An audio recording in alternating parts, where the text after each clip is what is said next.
që vjen nga terreni për të kuptuar nëse kemi të bëjmë me ndonjë efektiv të lënduar apo protestues, është pikërisht pranë godinës së parlamentit apo pranë kryqëzimit. Në këtë çast, pamjet janë drejta që po ofrohen, shohim se me çfarë situate kemi të bëjmë, ndërkohë që edhe kolegët ndodhen aktualisht në terren për të përcjellë në korale të gjithë informacionet e nevojshme në kuadër të asaj çka ka mbetur si pasojë edhe e protestës së ditës sotme pas disa tentativave ose përplasjeve të mundshme mes protestuesve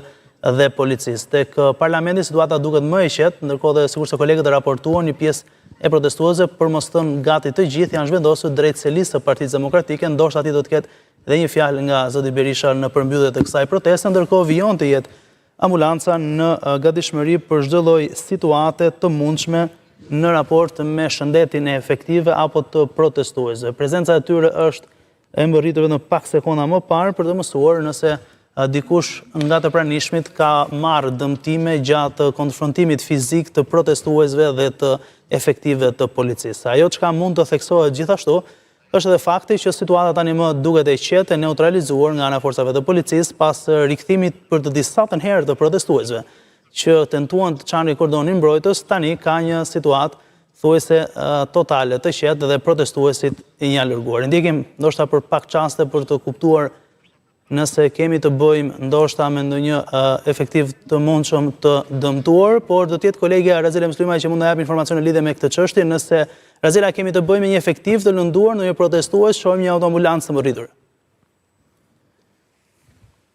Se është një efektiv policie, pasi këtu nuk ka më protestues Ermal, po është e pamundur të kuptohet, ndoshta kolegët që ndodhen më afër policisë, pasi unë jam pozicionuar në një zonë më lartë pranë xhamisë, nga ku mund të shihet më qartë, por është e pamundur të shohësh nga afër se çfarë po ndodh për shkak të numrit të madh të efektivëve dhe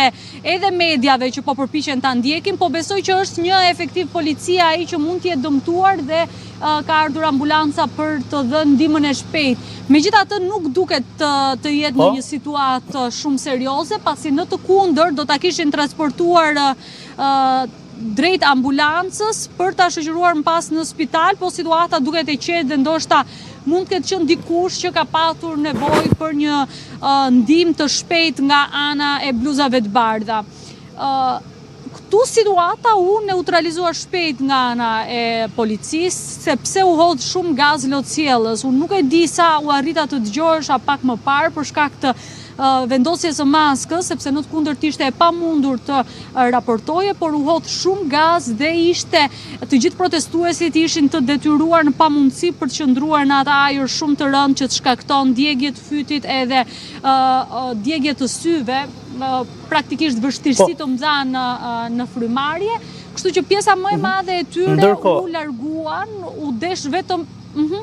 Po, përpara se të vijoj të bëjë pyetjen tjetër, në fakt për të dhënë një informacion ndoshta edhe më të detajuar në lidhje me të lënduarit gjatë protestës së ditës së sotme te Spitali i Traumës, 5 efektiv të policisë janë paraqitur dhe po ekzaminohen aktualisht, ndërsa në QSUT 2 prej efektive të policisë të dëmtuar janë paraqitur pranë shërbimit të djegje plastikës. Deri në këtë çast gjendja e tyre paraqitet stabil, por padyshim është një situatë që do të dojë edhe më tej dhe menaxhimin në detaje të kujdesit të bërë të mjekëve. Ndërkohë, situata, sikur se Razela po raportonte deri në këtë çast, duket sikur ka një qetësim, por është një barel, po kemi një barel nga ana e Nëse Razela të lutem, nëse do kesh mundësi për të mësuar më tepër, duke qenë po brenda mundësive dhe sa u lejohet, e kuptoshme? Është një efektiv i policisë që me sa duket po transportohet me barel nga hyrja e parlamentit, aty ku ka ndodhur përplasja me protestuesit dhe drejt për tek autoambulanca, po është një efektiv i policisë, tani mund ta shquaj më qartë prej uniformës, po e transportojnë tek autoambulanca, nuk e di çfarë dëmtimesh mund të ketë, nëse është lënduar për shkak të molotovëve, nëse ka patur vështirësi për shkak të sasisë madhe të gazit që është hedhur, pasi edhe policët, efektivët e policisë kanë patur vështirësi në frymarrje, një pjesë e tyre kanë qenë pajisur me maska antigaz, një pjesë jo, disa kanë qenë shumë pranë aty ku u hodh gazi lotësjellës, ka patur nga ata protestues që në fakt njësoj si që e kanë bërë edhe në protestën e kaluar, në momentin që policia hidhte gazi lotësjellës në drejtim të tyre, ata merrnin bombulën dhe drejtonin sërish në drejtim të policisë në kohë rekord, të themi kështu, ende pa u përhapur gazi lotësjellës mirë, për të neutralizuar, le të themi, apo për të pastruar zonën nga protestuesit, por ata kundërvepronin duke u hedhur efektivëve të policisë. Dhe mund të jetë edhe ky një rast që ndonjë prej efektivëve mund të jetë dëmtuar rënd për shkak të gazit lotësjellës apo edhe molotovëve, sepse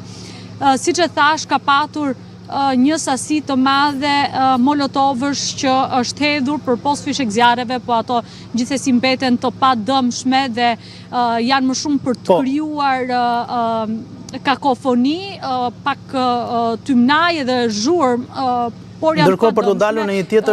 tjetër pikë, Raziela, se është duke shfaqur në këtë çast edhe video në ekran, protestuesi që godet në fakt policin edhe me gur është neutralizimi, momenti neutralizimit të tij dhe marrjes në kontroll të situatës, pikërisht pas revoltës së bërë nga ana e protestuesit i cili ka qenë duke gjuajtur me gur në drejtim të efektivëve të policisë. Pra, kemi edhe raste të tilla sporadike. Me sa duket, kjo është pranë selisë së Partisë Demokratike, vetëm pak metër më poshtë, ja, në këtë çast duket në ekran edhe video, një person i cili afrohet në drejtim të policisë dhe gjuan me gur, moment ky i cili si edhe reflektimin e uniformave të policisë, pra të efektive cilët vrapojnë për ta ndaluar dhe për të shmangur këtë situatë, cila në fakt po krijoi vetëm pak minuta më parë. E kanë ndaluar civil në fillim, se e shohim, se nuk besoj se janë protestues ata që e kanë ndaluar. Ja, ndërkohë, Raziela, të falenderoj shumë për këtë informacion të fundit, por edhe diçka, para se ta mbyllim, gjithçka është